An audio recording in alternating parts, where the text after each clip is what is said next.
और 84% लोगों के उत्तर बिल्कुल गलत थे। यह है हमारे सनातन धर्म का हाल।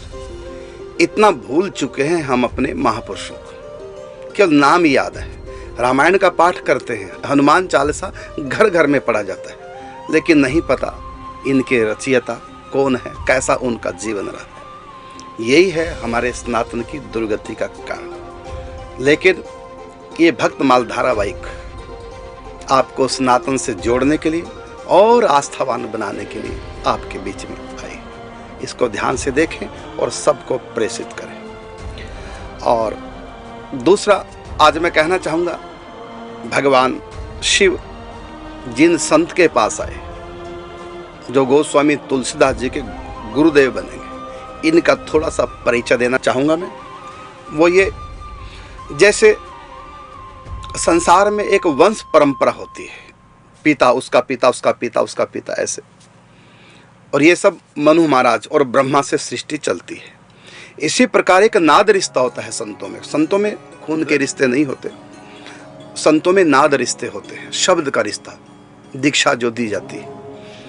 तो इसको बोलते हैं हमारे यहाँ संप्रदाय या परंपरा। और संसार में जो गृहस्थ परंपरा है उसको बोलते हैं वंश परंपरा। वो बिंदु रिश्ता है, ये नाद रिश्ता है। और पुरुष के अंश से चलता है और ये गुरु के शब्द से ये वंश चलता है। इसको बोलते हैं संप्रदाय, इसी का नाम है परंपरा। तो ये संप्रदाय का अर्थ ये है कि जो संप्रदाय भगवान से प्रारंभ होता है उसको संप्रदाय बोलते हैं। अब मैं संप्रदाय के बारे में थोड़ा सा बताना चाहूंगा।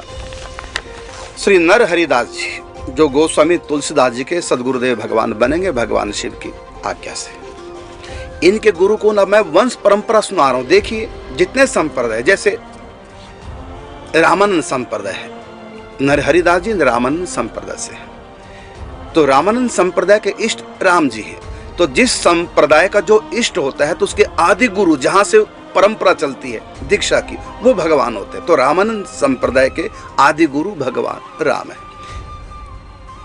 सीताराम जी।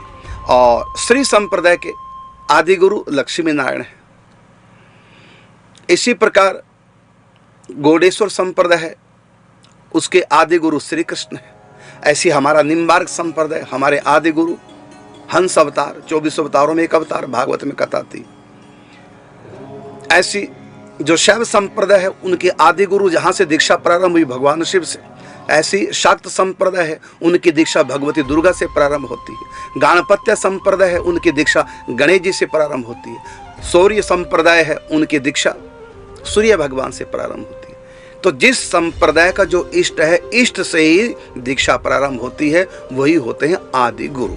अभी देखिए रामानंद संप्रदाय है, श्री नर हरिदास जी, ये रामानंद संप्रदाय के। अब मैं इनके गुरु परंपरा बता रहा हूँ, सुनिए बड़े ध्यान से, बहुत अच्छा लगेगा आप सबको।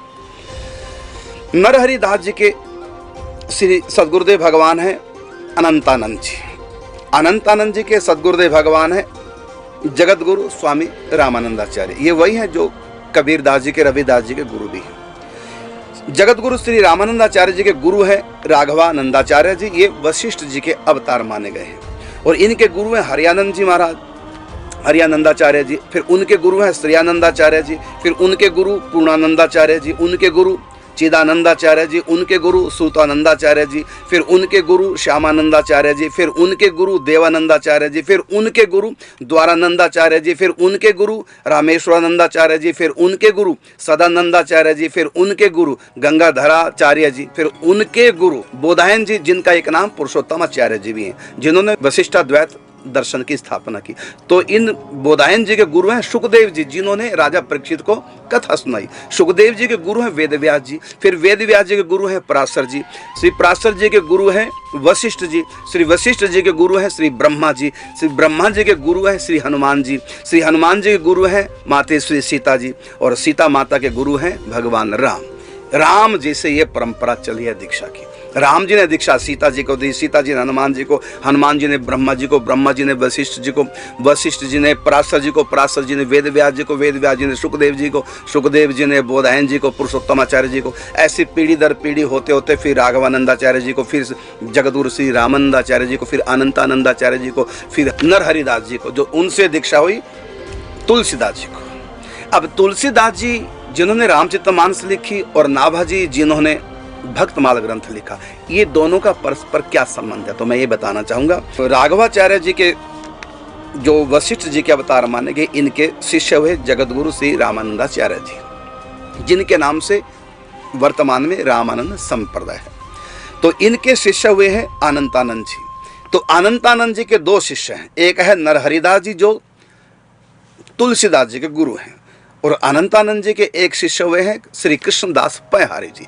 इन्हीं श्री कृष्णदास पैहारी जी के शिष्य हुए हैं श्री अग्रदेवाचार्य जी। श्री अग्रदेवाचार्य जी के शिष्य हुए हैं नाभा जी। तो नाभा जी के परदादा गुरु हैं अनंतानंद जी, और तुलसीदास जी के दादा गुरु हैं अनंतानंद जी। अर्थात एक ही संत तुलसीदास जी के दादा गुरु लगते हैं और नाभा जी के परदादा गुरु। तो एक पीढ़ी पहले हुए हैं तुलसीदास जी। इसलिए आपने देखा होगा नाभा जी का और तुलसीदास जी का जब मिलन होता है वृंदावन में, तो नाभा जी तुलसीदास जी को प्रणाम करते हैं। क्यों? वो एक पीढ़ी पहले, क्यों? उनके चाचा गुरु हैं। तो ये है संप्रदाय, इसको बोलते हैं संप्रदाय। और शास्त्रों में कहा दीक्षा हमेशा संप्रदाय से। राम मंत्र की दीक्षा लेनी तो रामानंद संप्रदाय से, कृष्ण मंत्र की दीक्षा लेनी है तो निम्बार्क संप्रदाय है, गौड़ेश्वर संप्रदाय है, इन परंपराओं के। तो संप्रदाय उसको कहते हैं कि संप्रदाय का जो इष्ट है, उन इष्ट से जो दीक्षा प्रारंभ होती है उसको संप्रदाय बोलते हैं। इसलिए संप्रदायों से ही दीक्षा लेनी चाहिए। और जो किसी मनुष्य से प्रारंभ होता है उसको संप्रदाय नहीं बोलते, उसको मत बोलते हैं। उसको पंथ बोल सकते हैं, मत बोल सकते हैं, मजहब बोल सकते हैं। जो परमात्मा से जिनकी दीक्षा प्रारंभ हुई है, पंच परमेश्वर से, उन्हीं को बोलते हैं संप्रदाय। और ये संप्रदाय केवल सनातन धर्म में है और कहीं नहीं है। और तो मनुष्यों से चली है परंपरा दीक्षा की, इसलिए उनको मत कहते हैं। लेकिन ये हमारे सनातन धर्म की परंपरा, इसको संप्रदाय कहते हैं। ये भगवान से, इष्ट से चली है। ये विशेषकर आप सबको बताना था। इस भक्तमाल सीरियल के माध्यम से हम सनातन धर्म के बहुत रहस्यों का उद्घाटन करेंगे धीरे धीरे प्रसंगवश, और आप देखते रहिए। अब आपको मिलेंगे फिर कल। जय श्री राधे, जय श्री कृष्ण। जिस भय और